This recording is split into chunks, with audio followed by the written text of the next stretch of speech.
Selamat datang kembali di channel Firman Pakot. Kali ini kita akan ngobrol santai, namun tentu ada inspirasi dan wawasan yang bisa kita ambil dari obrolan santai ini.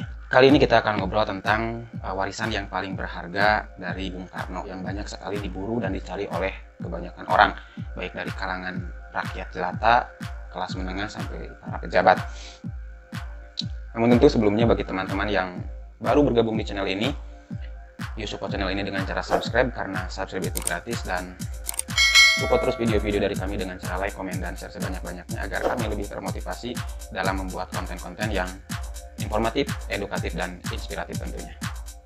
Oke, sebagaimana kita ketahui, Bung Karno atau Insinyur Soekarno adalah sebagai Bapak Proklamator Bangsa Indonesia, sekaligus Presiden pertama Republik Indonesia, di mana dengan orasinya beliau yang sangat terkenal sebagai orator ulung di dunia, beliau sangat disegani baik oleh rakyatnya atau para pemimpin-pemimpin dari negara luar pun beliau sangat disegani.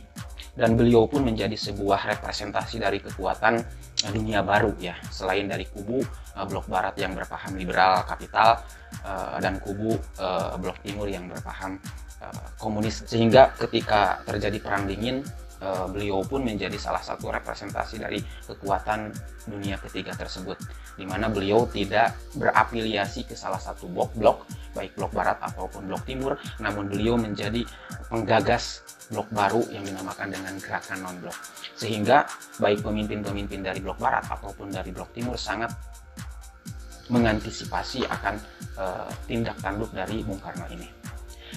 Ada satu cerita mengenai apa yang sudah kita bahas di awal, yaitu tentang harta warisan Bung Karno yang paling berharga dan yang paling dicari, dan mungkin ini bisa menjadi salah satu petunjuk bagi kalian semua yang ingin mengetahui, hanya sekedar ingin mengetahui, ataupun juga yang ingin mencari dari harta warisan Bung Karno tersebut, yaitu ketika sekitar bulan April tahun 1960-an, Bung Karno berkunjung ke salah satu negara di Eropa, yaitu Yugoslavia, di mana pada waktu itu Yugoslavia dipimpin oleh Presiden Joseph Broz Tito ya.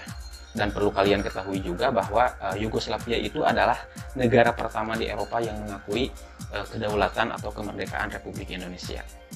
Di mana pada waktu itu 1 Februari 1950 negara Yugoslavia menyatakan pengakuan kemerdekaan Indonesia yang disampaikan oleh Perdana Menterinya, yaitu Edvard Karađorđević ya.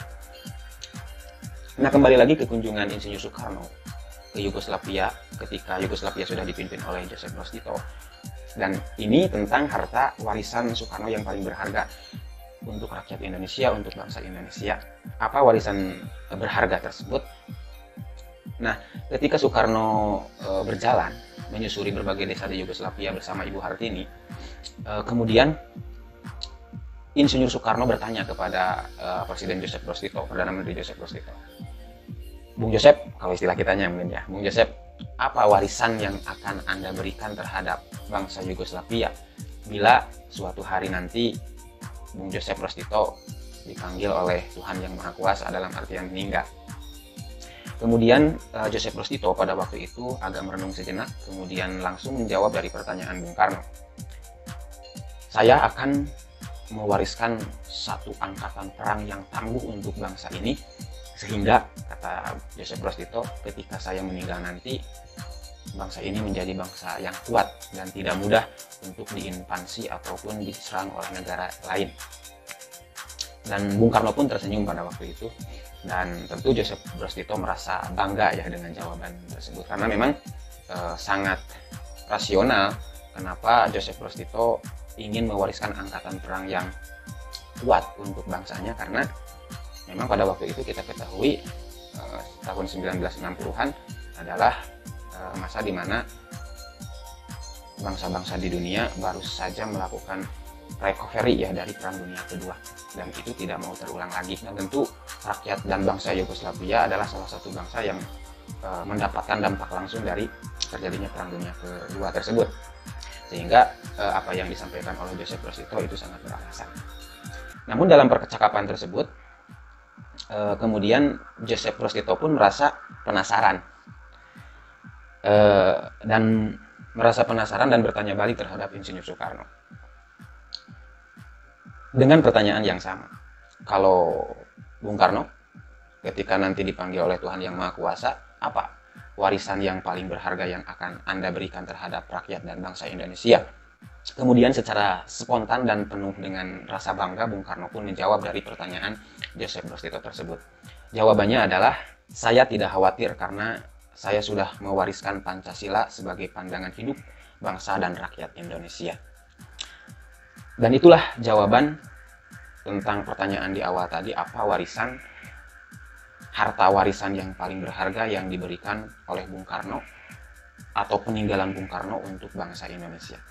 Walaupun kita ketahui Pancasila itu bukan tok ide dari Bung Karno, tapi setidaknya beliau juga salah satu pencetus dan perumus dari ideologi Pancasila sebagai dasar negara Indonesia.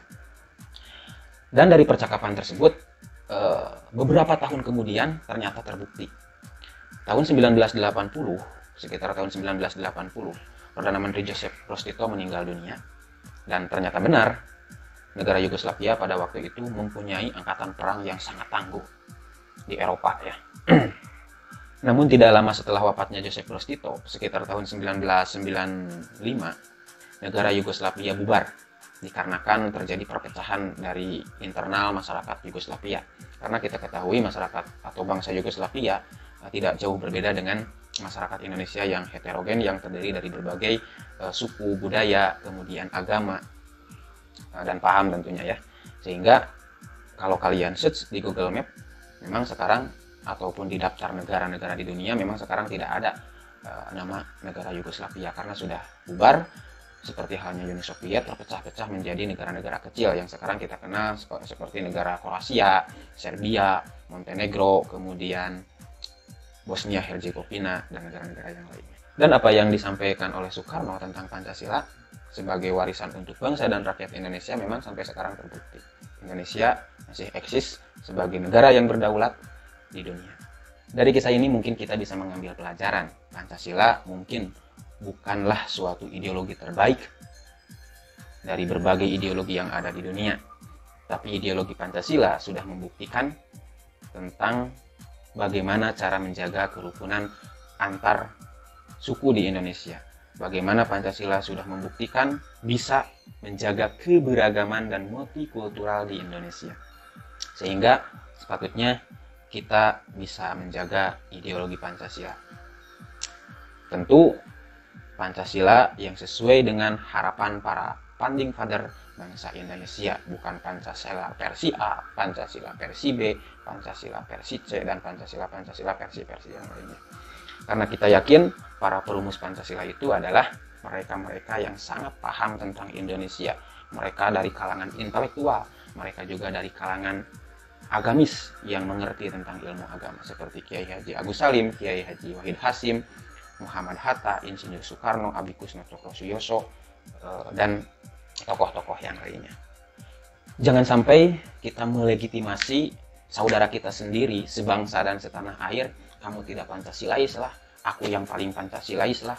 Rasanya terlalu sempit mengartikan tentang Pancasila.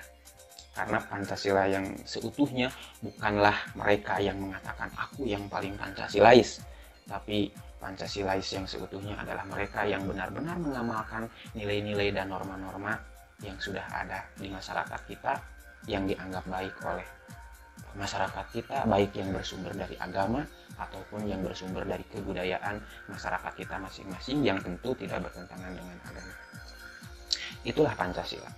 Bukan mereka yang mengatakan aku yang paling Pancasilais karena aku mengatakan Pancasila harga mati, NKRI harga mati. Bukan yang seperti itu. Kalau dalam praktek pelaksanaannya mereka malah korupsi, mereka malah menjajah rakyatnya sendiri, mereka malah mengeluarkan kebijakan-kebijakan yang menyengsarakan rakyat. Mereka sebetulnya tidak Pancasilais. Tapi rakyat kecil yang sayang terhadap sesamanya, yang membantu tetangganya, itulah yang paling Pancasilais. Jadi Pancasilais itu bukanlah orang yang menggunakan baju Pancasila, tapi mereka yang bertindak dan berperilaku tidak melanggar Pancasila. Bukan mereka yang berjenggot itu anti Pancasila. Bukan mereka yang pakai baju Pancasila, mereka yang Pancasilais. Bukan. Walaupun mereka berjenggot, bercelana cingkrang, tapi mereka melakukan kebaikan terhadap sesama, kemudian tidak melanggar konstitusi Undang-Undang 45, mereka adalah orang yang Pancasilais. Jangan sampai mengukur mereka Pancasilais atau tidak dari kapernya, tapi ukurlah dari perilakunya. Karena itu, sekali lagi adalah warisan paling berharga yang ditinggalkan oleh para pendahulu kita untuk kita dan generasi yang selanjutnya. Oke, terlalu lama takut malah ngelantur, sampai di sini saja. Sampai jumpa di video selanjutnya. Salam Firman Pakot.